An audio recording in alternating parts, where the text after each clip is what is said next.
The story begins when a young hatchling wakes up in a forest. He realizes that he can't move and wonders where exactly he is. However, a stat window shows him that he is a dragon egg. The stat window appears, and a voice tells him all his current abilities with numerical values for ease of understanding. He is confused and asks who this voice is. However, he's simply ignored, as the voice can't relay that information as of now, seeing as he is at level 1. He falls from the tree and obtains the falling resistance skill and the title Klutz. He sees his reflection in the lake and realizes that he's an egg, causing him to freak out. The voice then tells him that a dragon egg is an F-rank monster and an offspring of a dragon. However, it dies once it leaves its egg. He is shocked at this and is told he's dumb, with a low brain capacity, so rolling is all he's good for. However, he can become a fearsome dragon with age, but right now he is a gourmet delicacy, as it's common practice among adventurers to destroy any dragon egg they find. He starts to roll and keeps rolling at full speed. His skills, falling resistance and klutz, level up to level 2, but his HP drops to 3. He decides to take a break, which helps him recover all his HP. He starts to imagine if he'll really hatch into a dragon, but wonders how he'll get to that stage, questioning if it's like in RPGs where he has to earn EXP to level up and then evolve or something.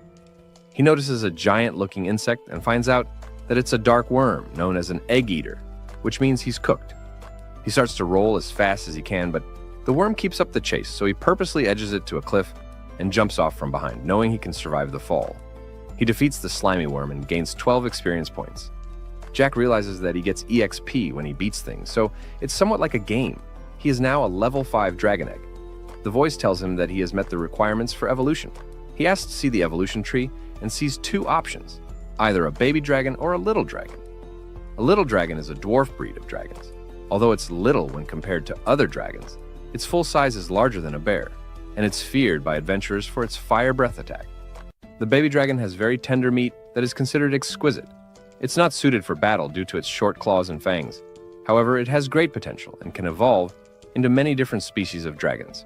Jack finds the baby dragon description depressing, as the first part of the explanation was a culinary review. He sticks with the safer choice, and some type of being reaches for him and tells him to get stronger repeatedly, as it has high expectations of being reaffirmed of his goal to make it to the top. He understands that the baby dragon has great potential and can evolve into many different species. This means that the little dragon doesn't evolve very far, so he decides to pick the baby dragon, as he doesn't want any regrets. He evolves from a dragon egg into a baby dragon, but due to the effect of the title Son of the Dragon King, level 1, all his current resistance skills that are level 5 or lower are boosted. He also obtains the skills Dragon Scale, Baby Breath, Whistle, and Nibble. Our boy is now a baby dragon. He sees his stats have gone up a lot, but his HP and MP don't go back to full even after he evolves, so he needs to rest and recover. He thanks the worm for helping him quit the egg life. He starts feeling hungry every time he looks at the worm and begins to think that he's being tempted to eat a dead worm. His body tells him to swallow the worm to recover his HP, so he indulges and starts munching. The next day, he comes to terms with the fact that he's been reincarnated as a dragon and lives in a kind of RPG-esque world where he can gain EXP to level up and evolve. He can't remember who he used to be, but knows he was a human. As he stares into the lake, a bunch of dark worms approach him, so he starts slicing each of them, allowing him to gain EXP and level up. He tries his baby breath on the worms and further levels up to level 7. He continues his assault and uses the newly acquired Dragon Punch skill, reaching level 15. After demolishing them, he realizes that he has to eat these stinky, gross worms. However, he opts to try eating something else, but they almost kill him, allowing him to gain poison resistance. He walks around the forest looking for prey to eat and stumbles upon a level 6 gray wolf. He attacks the wolf, sizzles it up, and munches on its barbecued meat. He attacks more wolves and gets to level 20. He says he can level up again at level 25. However, the pace at which he levels up is starting to slow down, but at least he's pretty good at grilling meat now. He hears someone talking but doesn't know what they're saying. However, he's sure they're human voices. He sees the humans in robes and armor and confirms that it's a fantasy world. He's a dragon, but he's cute, so it should be fine. Moreover, none of the humans are stronger than him. He goes for it and tries to be cute like a fool, but gets sliced up by the leader. The mage then hits him with electric magic, forcing his body to go numb. He obtains the skill Magic Resistance, but falls to the ground, realizing that these humans are really going to try and take his life. He feels stupid for trusting them and collapses. Before he's finished off, the girl steps between them and speaks in a different language, so he isn't sure if she's defending him. He starts to feel warm and feels the girl's magic healing him, even though he's a dragon. He finds out her name is Miria Miliania. She has practically no MP left, but still heals him anyway. He obtains the skill Greek language and will be able to understand her better once he levels up the skill. They all hear screaming, and he can tell it's the guys from earlier. He can feel a dangerous monster nearby. The girl tries to go, but he pulls her back, knowing she doesn't stand a chance against whatever attacked those guys. Besides, she has no MP left. She goes regardless, and he can't chase her since he's still partially paralyzed. He forces himself to move and sees a rank C little rock dragon with HP far greater than his. The rock dragon sights him and immediately attacks. He realizes that even if they all teamed up, they'd still be cooked. He notices that Miria is still alive, but so does the rock dragon. The same mysterious being tells him to run or he'll die. However, he's aware that he has no skill or stats to beat the monster. He rushes in and dodges the dragon's attack. He sees that the old man is dead, but the other guy is still alive, so he tries to get the dragon's attention and leave, planning to come back later for the others. He's quickly overwhelmed, but as the dragon nears closer, he's able to land an attack. However, it does literally no damage. He uses the chance to save Miria and leaves the other guy behind to rot. He tries to use healing magic but fails, so he decides to get her someplace safe. He gets the scent of humans and tries to track it down to a nearby residence, but he is immediately chased by gray wolves and surrounded. They attack him, and Miria slowly wakes up, seeing our boy putting belt to ass. He carries on his journey and makes it to a human village, roaring to get their attention. However, they stab him and try to put him down despite him trying to help. So, he drops Miria and makes his escape. The foolish humans then gather around Miria and quickly alert the medics of her situation. The next day, Miria wakes up, and a lady called Marielle is at her side. She tells Miria that she's at her house and was badly wounded, so she treated her. Miria then asks how long she was out, and Marielle tells her it's been 2 days and tells her to sleep longer. Miria realizes that someone must have brought her back and asks Marielle where Dawes and Grants are. She's told Grants is dead and that it looked like he was bludgeoned to death with a rock. She wonders who in their right mind would pick a fight with a rock dragon, calling him a fool. Miria then asks about Dawes, but Marielle tells her that they've yet to find his body. However, it seems safe to assume that he's been eaten. Miria realizes that she's the only one left and breaks into tears. We then get a flashback of Dawes slaying a gray wolf, with all the kids in the village praising him. He was always the first one to get rid of monsters that strayed into the village, so a lot of kids admired him. However, we see Miria witnessing an altercation between Dawes and a random man. The man tells him that he can't defeat a rock dragon, saying he tucked tail and ran. Dawes says that was years ago, and that he can definitely defeat one now, but they disagree. Later, Dawes says that he got permission from Marielle for Miria to join them. She asks where Miss Marielle is, but he says she's probably gone to the next village on business. Miria tells him that the rock dragon is the strongest monster around, and that Marielle said to never, under any circumstances, engage with one, and that she shouldn't help if he wants to fight one. He tells Miria that Grants was there when he got permission, but he is clearly lying. He guilt trips her by telling her that they'll probably die if she doesn't come, so she agrees. We return to the present, and Marielle tells Miria that his pride is what cost him his life, warning her to be careful. She tells Miria that she's impressed she escaped with such wounds, but Miria is shocked that someone didn't carry her back. Marielle tells her that they found her being attacked by a monster outside the village. However, Miria says she lost consciousness, so there's no way she made it back alone. Marielle tells her that no one in the village would risk wandering into the forest at night, and that humans can lose their memory after a huge shock, saying that's probably what happened to her. However, Miria remembers a bit of what happened and asks Marielle what the monster looked like. Marielle has no idea, but Miria thinks it may have been our boy. We return to the forest, and our boy is all healed up. He finds it crazy how being a dragon helped him heal so fast. He hopes Miria is doing fine and reflects on how powerless he was despite evolving and feeling stronger. He gets the urge to become stronger and rushes into training. He battles several dark worms, using them to get stronger and evolve again. He gains a lot of EXP and finally reaches level 25, meeting the requirements to evolve again. He views the evolution tree and is given 5 options this time. He's confused about the difference between mini, kid, and young. So the system explains that little does not describe the stage of evolution, but rather the size limitations of that particular species. While little types experience faster stat development, they have fewer evolution paths and abilities compared to baby types. Basically, little types grow quicker and therefore survive easier, but they're a bad choice in the long run. The kid type is a higher-ranked version of the baby type. Mini types have fewer evolution choices but enjoy the benefit of having a stable evolution tree. He asks about the young dragon but gets no response. He thinks hard about the choice he's about to make. He looks through them all again, starting with the mini dragon. They have the same stature as the little dragon but have slow growth with limited evolution choices. However, in exchange, many of its future evolutions have great potential. He skips those and gets to the next option. This one has a protective spirit and swears to live for others' sake. It can make use of numerous white magic spells, but its fighting capability is not very high. The kid dragon is once again the next one up after his, with its abilities improved. The next one is the kid marble dragon, a dragon that has undergone a mutation and has stronger magic than a normal dragon. The last one is the young plague dragon. It's the first stage of an evil dragon that spreads disaster. However, it has not strayed too far from the righteous path and may backtrack. He quickly rejects this one, but the system goes on to say that it has incredibly high intelligence and can use the human transformation skill to visit humans, though generally for nefarious reasons. Upon hearing about human transformation, he realizes that he could go to human villages, but doesn't want to be evil, putting him in a serious dilemma. He figures that he could just learn human transformation and live a pure and honest life. And if it goes wrong, then he could always turn back. He decides to go with the young plague dragon and instantly evolves into the cool-looking dragon. However, he isn't too sure about the whole evil look. He reviews the details of his new skills. His divine voice skill has gone from level 1 to level 2, and he has gained the skill Fly. He also received diseased breath and paralyzing venom claws. He finds this bad, but wonders where the human transformation skill is. However, he's ignored and gets annoyed, seeing as it's the only reason why he picked this calamity dragon.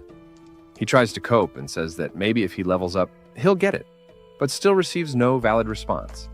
He falls to the ground and wants to know what this divine voice really is, but is told he can't access the information at his current level. He ends up asking about the other skill, and the voice explains that Dragon Scale Powder is a skill that allows the dragon to spread a deadly miasma that affects everything around it by flapping its wings. The dragon can even wipe out an entire nation simply by flying over it if this skill is maxed out, freaking him out. Diseased Breath is an attack that spews a disease-laden miasma, causing debuffs. It's extremely contagious and was once responsible for wiping out an entire civilization, freaking him out even more. He asks about his titles, and the first one is Itty Bitty Hero, a title for those who embody modest courage and whose kindness may someday lead them to heroic status. It also has a major influence on evolution paths. He sees that if he levels this title up, then he'll be able to avoid the evil dragon route. The next is Wrongdoer, a title for diabolical villains who leave behind mountains of corpses, laughing evilly as they count their kills. Their damage is slightly increased for dark-type attacks, making learning white magic spells harder. He tells the voice to return that crap to sender and freaks out at the choice he's made, begging to turn back into a baby dragon. We go back to the village, and Miria asks Marielle if they'll be checking all the warding stones in the village. She responds by telling her that these stones create a barrier around the village to prevent monsters from getting in, as it subconsciously encourages them not to wander past that point. However, it's ineffective against monsters that are strong-willed or have some sort of goal in mind. Miria suggests that our boy is one of them, but Marielle doesn't know, as she didn't get a good look at him. However, if he entered the village due to the charm being broken, then he's a problem and could very well return. They finish it all up, and Miria asks to know more about monsters. However, Marielle thinks that she's been obsessed with monsters since that incident, but Miria can't shake the feeling that she was saved by a small dragon. Marielle asks her if she's developed feelings for a monster, and she denies it, saying she doesn't think so. Marielle continues, telling her that monsters can evolve into different forms and get stronger with every evolution. They do this by hunting other creatures to level up, and humans can level up too by accumulating experience. However, when it comes to monsters, different types have different maximum levels, and once they evolve again and again, they can take on much more powerful forms over time. Miria finds it hard to believe that people of the past were able to figure out the nature of monsters, but Marielle says she's already told her that part of history before. However, Miria tells her that it was 11 years ago and she was only 5 years old then. She gives in and tells her that special people appear from time to time who can hear a divine voice, which shares information about monsters, levels, and the like. They are what they call heroes or saints, and are the reason why they know all this. Monsters fight to survive, gain experience, and attempt to evolve. In other words, every monster is driven to seek power and become more ferocious.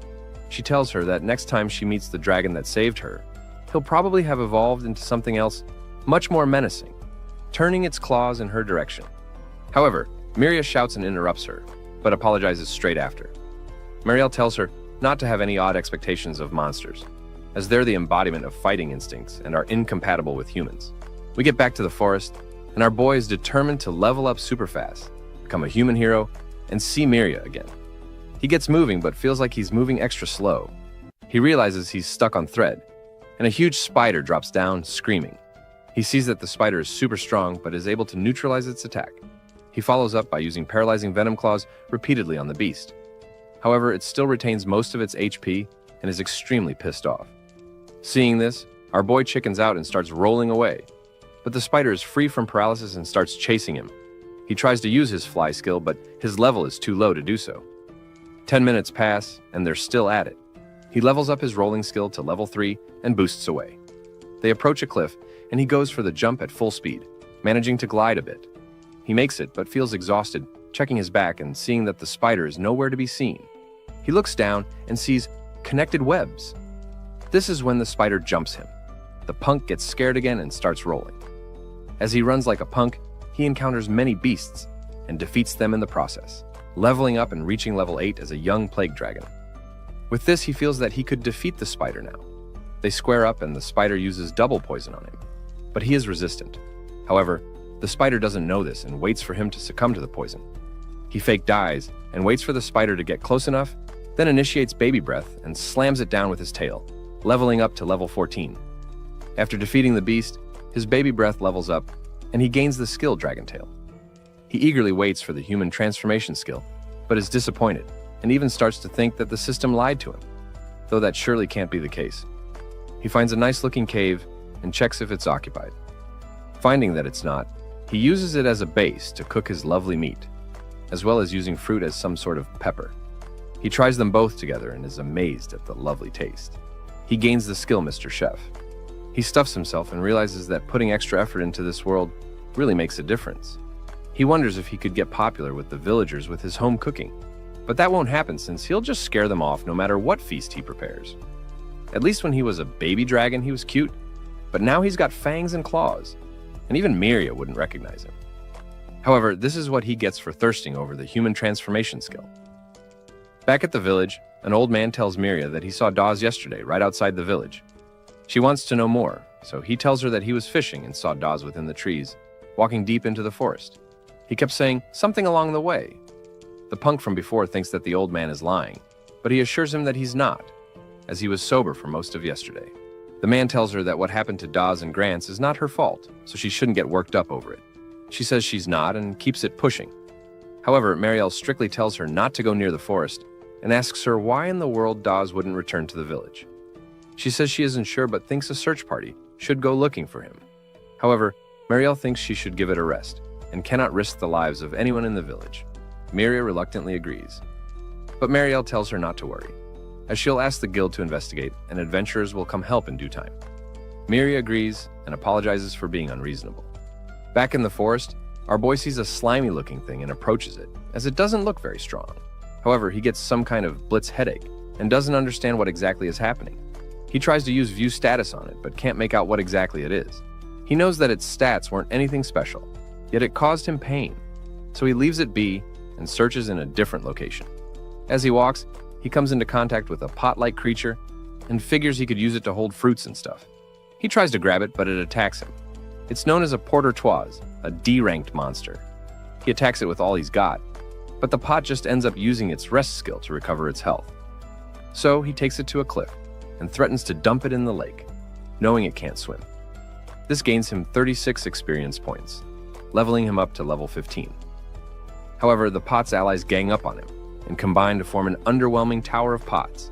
He jumps up and attacks them all from high ground, gaining the skill Meteorite. He gains 594 experience points and reaches level 30, with his fly skill reaching level 2. He grabs a pot and heads back, but still wonders why he hasn't gotten the human transformation skill even at this level. During his walk back, he sees a bear-like creature. He isn't close enough to view its stats, but can see details on its species. It's a clay bear, a D+ rank monster, the same as him. He figures that once he beats the bear, he could use the clay and mold it freely to make pots and jars. He sneaks up on the bear, but it instinctively reacts and spreads its limbs wide. He dodges the bear's attacks, but they do no damage to him, as it can heal itself immediately. He uses hit-and-run tactics to drain its MP, but the bear initiates a sandstorm that does nothing but give him spikes on his back.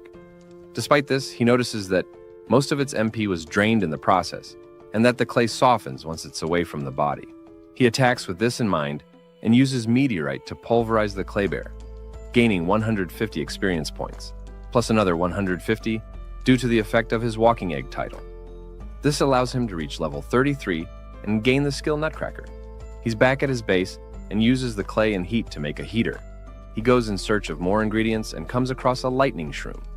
It leaches all the nutrients from the tree it grows on, preventing it from bearing fruit. The nutrients are rich and delicious, but it has a slightly paralyzing poison. He doesn't have resistance to that, so he tosses it away. He approaches the next one and kills it immediately. It's a carnivorous flower, a rare plant that eats animals.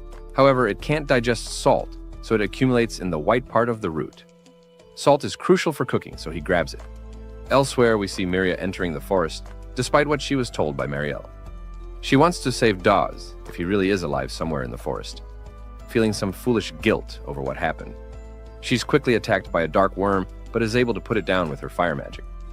Back with the foodie, he checks out a monster shroom that can walk after reaching maturity and becomes a monster that attacks people. However, it tastes similar to meat and is considered a delicacy, so of course he grabs it. He also finds what is known as piperise. It has a unique aroma that works up an appetite and was once considered the most popular spice. Demand is high among nobility, to the point where it can be valued in gold. He packs them all up, hoping to give them a try. Miria ends her little expedition as if she goes any deeper. She'll be cooked. She decides to take another look on the outskirts of the village, then go home.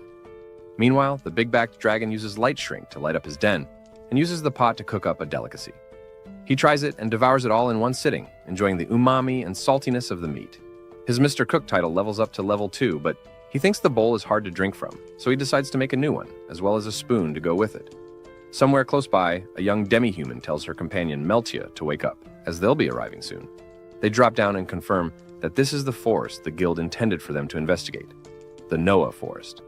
We return to the dragon's den, where he takes off all the meat from the wolves and intends to dry the pelts later. He goes out to check on his jerky, but sees a bunch of monkeys snacking on his goods. He chases them immediately and figures he needs to fend them off somehow. So he opts to steep some of the jerky in the poison concoction he made.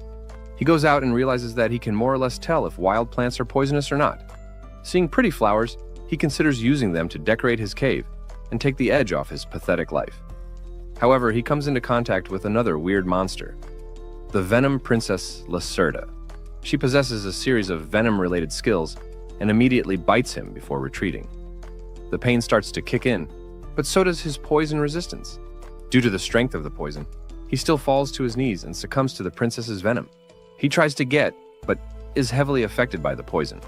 He tries to learn something on the lizard from the divine voice that'll help, and is told that lacerations is rank D and a crafty monster that poisons its prey and flees, then feasts upon its remains after the poison takes effect. By injecting poisonous substances, this lizard creates a potent poison internally. However, its body fluid can serve as an antidote to the poison it creates, using it as a bargain for its life. He needs to catch it, and due to his resistance, he can move a bit, so he gets to it. He finds the lizard but realizes she can also use the roll skill as well. He tries to speed up to it and jump, but is attacked by a clay gun by the very same Lacerda, even while she's rolling. He continues his chase and dodges her attack, finally reaching her and knocking her over. However, she's about to fall into the water, so he quickly jumps in to save his antidote. But the poison damage kicks in again at the worst time, but he pushes through it and saves her, using baby breath to launch them both upward and out of danger. He passes out and we see Miria, still searching for that Bundoze. She hears Marielle calling her name and rushes to her. Marielle says that she was concerned since she hadn't seen her in a while, and even paid a visit to her house, but she wasn't there. She asks her what she was doing, and she says that she was stuck in bed with a slight cold, so she went for a walk. Marielle tries to confirm that she didn't go into the forest, but Miria tells her she didn't. So Marielle lets her know that she's gotten info from the guild and the adventurers are headed their way, so she shouldn't worry. She tells Miria that she's going shopping and so she should give her a hand, so they leave. Meanwhile, in the forest, our boy wakes up and sees the lizard again. He thinks that she was waiting around to kill him, but feels completely fine, noticing that the poison is gone. He confirms with Lacerda if she gave him the antidote and is surprised, thanking her and realizing that she's actually cute. He returns to the cave and they both eat up. This is when he realizes that neither him nor her have a name, but he brushes it off and says he'll just call her You, telling her she could stay as long as she likes. She dips herself in the poison concoction he made, and he's worried it'll kill her, but remembers she often eats poison to strengthen her venom. He sees that she finds it delicious, so gives the poison a try. However, he's immediately hit with the effects, but his resistance kicks in. The next day, they're attacked by Dray wolves, but kill them off immediately, making a good team and even sharing their food finds together. Later that night, they lay together and he begs her not to bite him, cuddling up with fine shit throughout the night. The next day, she tries to show him to some yummy eats, but it's all covered in poison mist. It's called a Candida cadaverous, a giant mushroom that emits the odor of a corpse and has a potent poison. But practically no animals would attempt to eat it anyway. He fries it, telling her that she will reek if she eats that, and apologizes. Lacerda fires a clay gun into the bushes, and two dog-like animals come out. They're known as twin heads and are tenacious. Even our boy doesn't know if he'll win. He attacks to draw its attention while Lacerda opts to spray her poison once she finds an opening. But she's denied and attacked by a pressure gravity attack, holding him in place while the twin heads attack. However, Lacerda hits them with a clay bullet, disabling the gravity and freeing him. He realizes that the angry face does physical attacks, while the weeping face uses magic. He rushes at them and is able to connect a blow for Lacerda to intervene and bite them. However, they use recovery magic, but the poison is just too potent to recover from. Seeing this, one of the heads bites off the one that's been bitten in order to stop the poison from spreading. The dog head tries to drag them down with it, attacking the lizard, but she flees. He is occupied with the angry face and finishes it in time to go help Lacerda, hoping that she's okay, as they've already been through much together. He sees blood and starts to shout, hoping that she's fine, but she crawls out injured and covered in blood. The other head tries to finish her off, but he immediately gets to slicing and dicing, finishing it off and grabbing her in time, earning 234 experience points. But he says he doesn't care, as he's got the only friend he needs in that world. However, he's told that he has achieved the human transformation skill, and is surprised. Back at the village, Miria tells Marielle that she's done cleaning, saying that they hardly get guests from out of town and wondering what they're like. Marielle tells her that she will find out, and Miria notices that the book with her is old. Marielle tells her that it's about monsters and thought she might like it, so she took it from the library. Miria thanks her and opens it up. However, she can't read it as it's ancient text. Marielle tells her that it says that dark worms are F rank, and even Miria could beat it. However, a D rank is a different story. You'll have to be a trained adventurer to have any hope of defeating those, with monsters higher than B rank being extremely dangerous, and only heroes and saints can defeat them. They look up a rock dragon, and Marielle tells her that they're C rank monsters and can get stronger with evolutions, being able to kill any human, which is why she tells them to steer away from the forest. Marielle notices that the adventurers have arrived and lets them in. One of the adventurers, asks her companion Lady Melcha why she took the C rank request even though she's with her, as C rank is pretty difficult. She asks if they should have waited for other members to come, but Melcha tells her that it's easier if she's the only one with her, as they can flee if the going gets tough. However, thinks that Melcha is assuming that she's fast because she's part dog. Melcha says that she was joking, and even if this is a C rank request, the objective is not to kill monsters, but to search the forest, so she doesn't think it'd be particularly dangerous. Says that they're searching for a missing person, someone who's supposed to be dead, saying it sounds fishy. They walk into the cabin, and Melcha says that it isn't often that they see an elf in a human village. Marielle tells her that she's half-elf and introduces herself. She tells Miria to excuse them for a while, and she leaves. Marielle says that she doesn't want Miria to hear the details about the mission. Melcha asks who this dead yet alive person is, and she's told he's called Daz. She tells her that he was in a group with Miria, and they fought against a rock dragon. The two adventurers set out after getting the details, and says that Miria was staring at them. Marielle told them that Miria feels responsible for Daz's death and suspects she's been going into the forest to look for him. It's extremely dangerous for her to be going into the forest alone, and that's why she called them to uncover the truth behind the rumor. They basically need to search the forest and find proof that Daz is dead. Meltia says that finding a corpse would be best, but in the worst-case scenario they can settle this by searching for several days and reporting that they found no suspicious person. Into the forest, our boy takes care of Lacerda, making sure her injuries heal faster. She falls asleep and he leaves to check his stats after leveling up. He sees that he finally has the human transformation and decides to go away from the cave, as Lacerda might attack if he suddenly became human. He's alone and can't believe he got the human transformation the moment he thought he'd be okay without it. He doesn't even know what he'll do if he turns human, as he doesn't want to part ways with the Black Lizard. However, living in a proper village would be nice. He says that if he switches every 3 days, he'll be able to live in both the cave and the village. The possibility of gaining the human's trust gets him all excited, and he can't wait to be handsome. He then starts to wonder what he'll do if he becomes a hot babe. He goes for it and transforms himself anyway. He sees himself in the lake and notices that he's even more grotesque than a young plague dragon. He is seriously annoyed and wonders how other young plague dragons use this crap skill to do anything evil. His stat screen shows up, and all his attack and defense stats start to halve, and even his MP gets used up really quickly. He is really chopped, but ends up turning back to normal. Meltia's group just managed to beat the spider that our boy tore up. It gets pretty dark, and Meltia says that they haven't seen a single sign of Dawes. Yuno doesn't think that he's this far inside the forest, and Meltia says that the monsters have gotten stronger, so they should head back now. However, they see our boy's cave, and Yuno wonders if it's some kind of shrine made by dragon worshippers. Meltia doesn't think that the village had any religions like that. She can tell that the figures have been imbued with a powerful magic. Noticing meat hung up, they walk into the cave and notice that it's lit with light shrooms, as well as noticing the red fruit spices. Meltia thinks that they're piperies, but she's never seen them before. Yuno screams and says that she will take some with her, but Meltia tells her that the cave may belong to thieves, and they could get caught in shady business. Lacerda finally wakes up and runs away. Yuno asks Meltia what that is, and she tells her that it's the monster nicknamed the Venom Princess, and that one bite can kill. Lacerda comes to warn our boy, and he tells her that he already saw them walking into the cave earlier.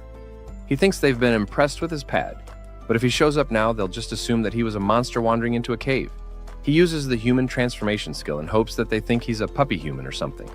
He greets them, and they are immediately shocked at his appearance. Yuno is scared, but Meltia tells her to be strong, so they attack him and find out that he's a plague dragon. Meltia says that her MP is already out, so they run. He tries to call them back, but just looks pathetic. They get a bit of distance between them and are glad that our boy didn't chase them down.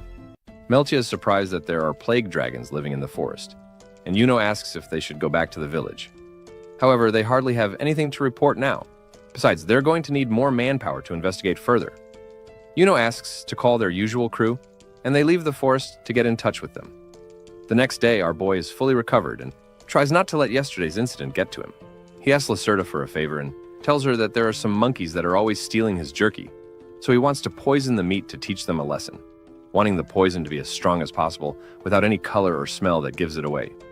She says she can make it, and he sees that she made exactly what he asked, praising her. They wait a while for the monkeys, and they finally show up. They see that the poison is working and jump out to give them a beating. The monkeys surround him, but Lacerda strikes from above, and he finishes off the rest. However, the monkey's whistling summons the alpha. They knew they couldn't win, and called in a higher-ranking monster.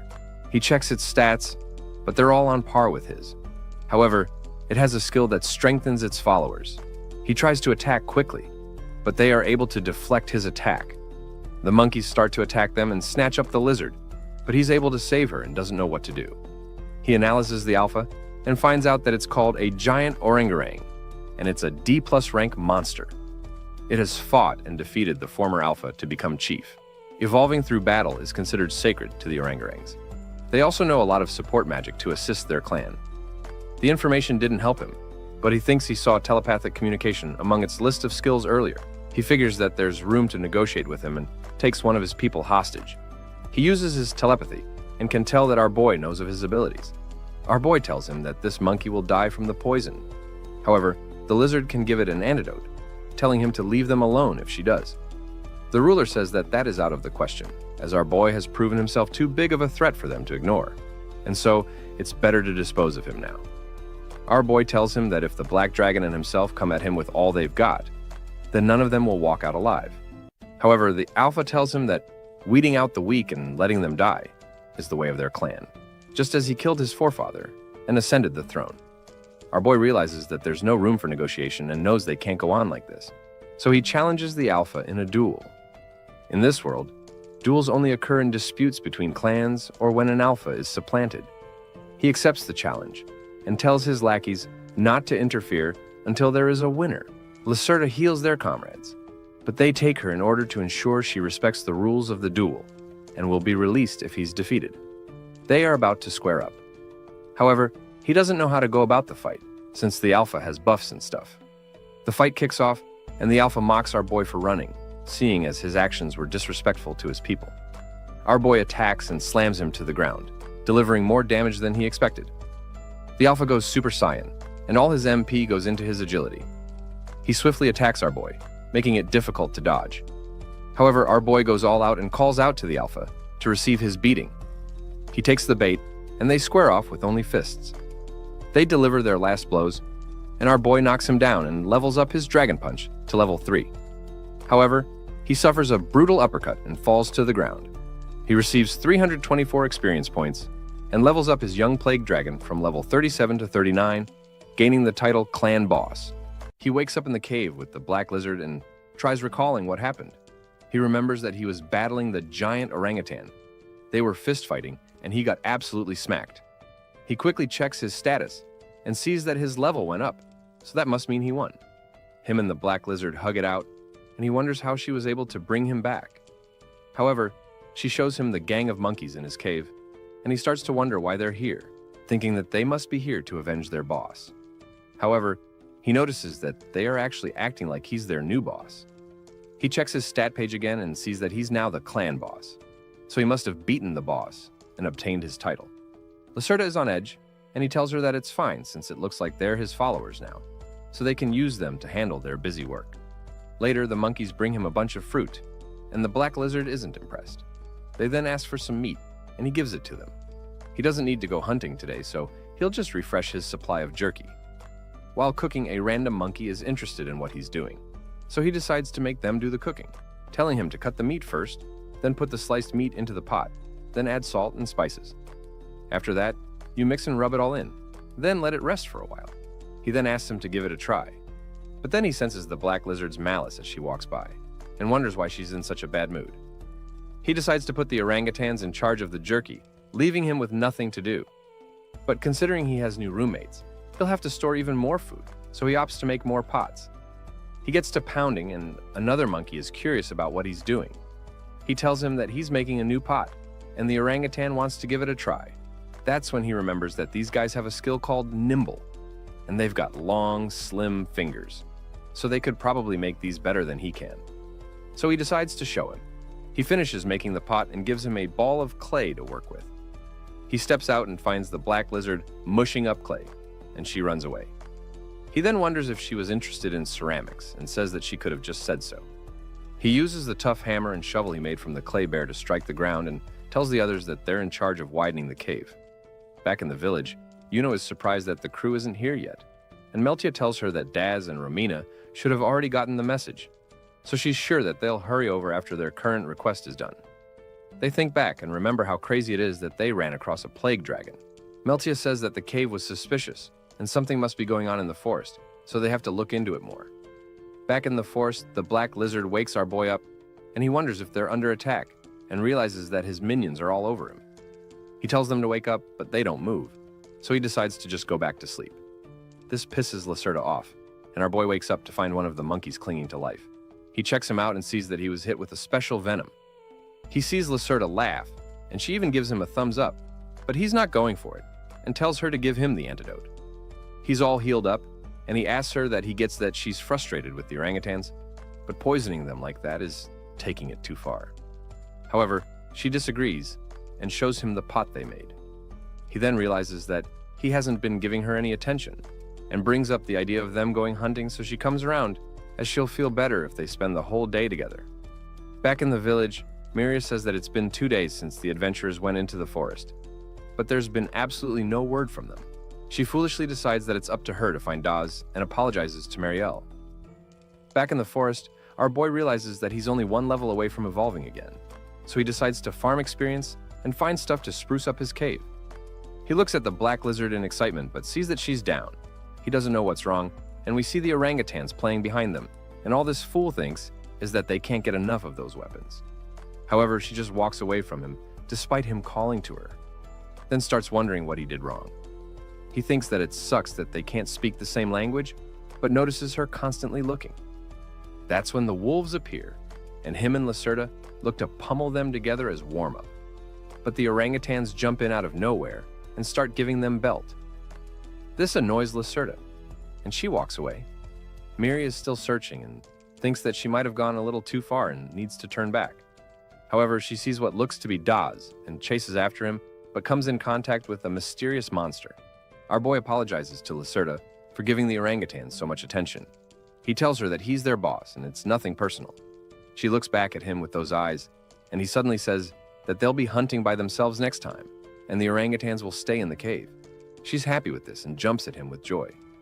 He tells her that she's the most important thing in his life right now, and no matter what happens in the future, that will never change.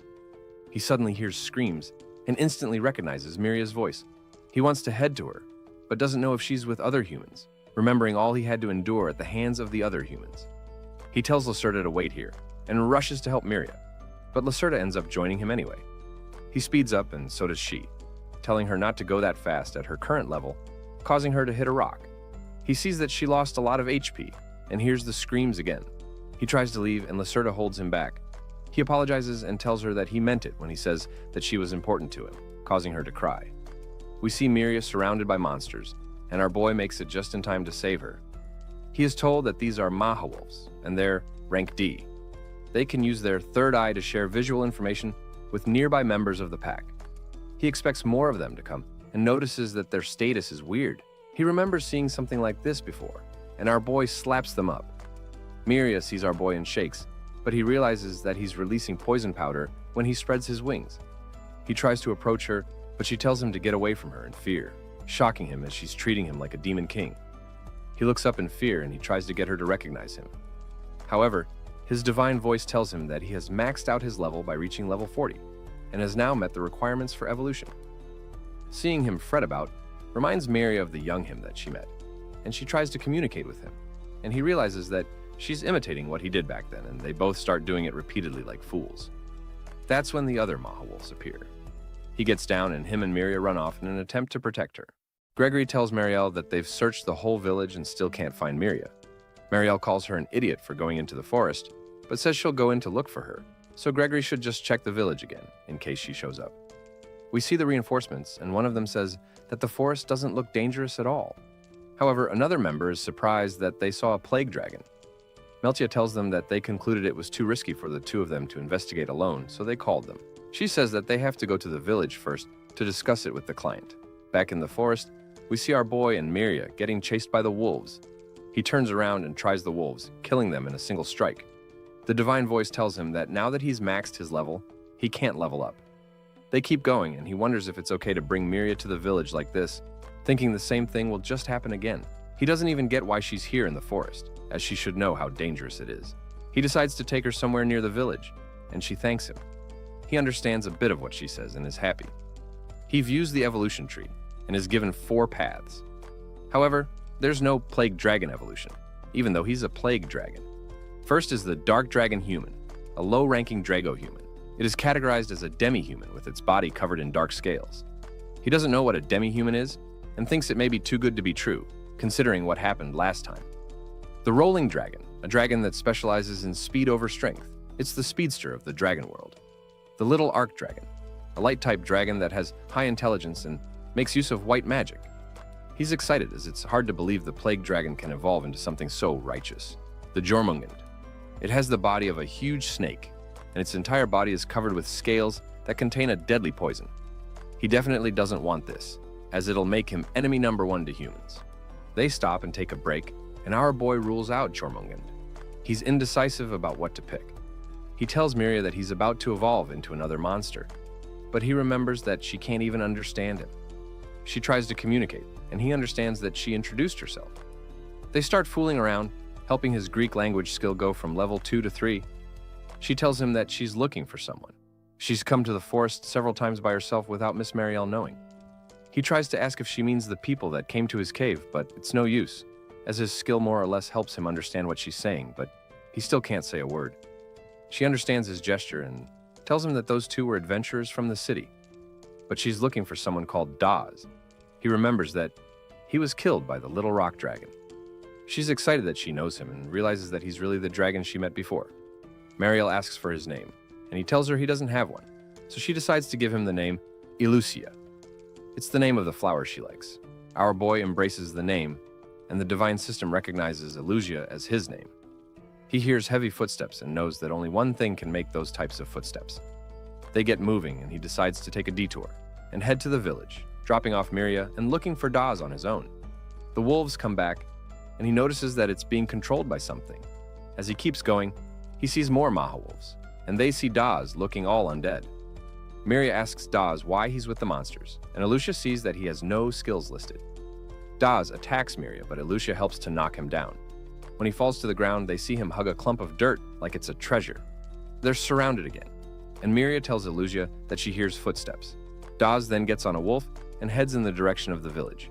Miria realizes that the egg Daz was carrying is the egg of a rock dragon, and if he brings it to the village, they'll all be cooked.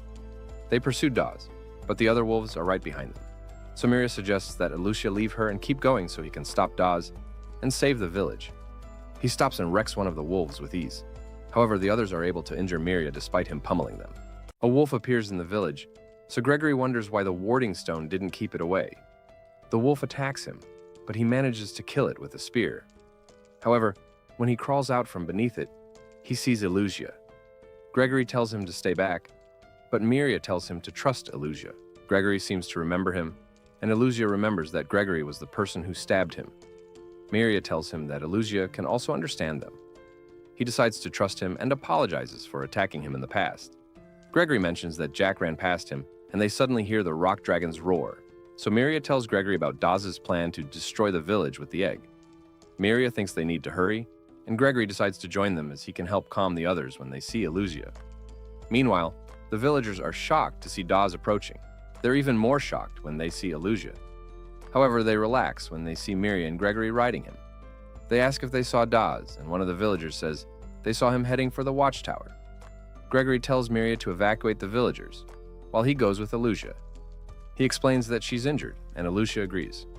They rush off, and Gregory can't believe that Elucia has grown so much. He promises to introduce him to the other villagers when this is all done, making Elucia happy as his dream is about to come true. Daz cuts up someone at the watchtower, and the others wonder what's wrong with him. Elucia and Gregory arrive, and Gregory tells them to evacuate as the rock dragon is on its way. They escape. A kid is left behind. Daz attacks Gregory, but Elucia blows him sky high. He doesn't want to finish him off as it'll make him a real killer. He knocks him out, and Gregory's happy seeing this. However, Daz suddenly wakes up and takes the kid hostage. They don't know what to do, as Daz picks back up the egg and a slime suddenly comes out of his mouth, pulling him up the tower. The rock dragon finally appears, and Gregory thinks that Daz is going to smash the egg, so Elucia quickly flies towards him. He throws the ball, and Elucia goes to save him instead. Daz uses the chance to smash the egg, enraging the rock dragon. Marielle meets Miria and asks her what's happening. Miria explains everything to her. We then see Daz get crushed by the rock dragon. Elucia tells Greg to run away with the kid, and Gregory tells him not to die. Elucia thinks about the people he's defending and can't afford to lose. However, when he sees the rock dragon's stats, he notices that it's even stronger and aims to at least buy time for everyone to escape. He attacks with his dragon punch, but only hurts his hand. He tries using his meteorite skill, but even that doesn't work. He gets knocked down and thinks it all over. However, Gregory and some villagers come back to help him. Gregory charges with his spear, while the others shoot its eye, and Elucia kicks its neck. However, he sees that they barely did any damage. The rock dragon uses its skill to kill one of the villagers and pin Gregory. Elucia wonders if there's anything he can do. However, the divine voice tells him to run, though it knows that he won't. The voice thinks it's unfortunate that they have to part ways as it thinks it's the end. Elucia remembers that he can still evolve. He wonders which he should pick, wondering which one would give him the best chance of winning. He suddenly unlocks the simulation skill, and the voice tells him the odds of what will happen. If he evolves with the little arc dragon, he'd have a 4% chance of winning. If he picks the Jormungand, he'd have a 98% chance of getting a draw. However, the village will be destroyed. The rolling dragon will give him a 1% chance to win, but he'll be able to escape. He falls and curses the voice for the choices. However, he starts to glow.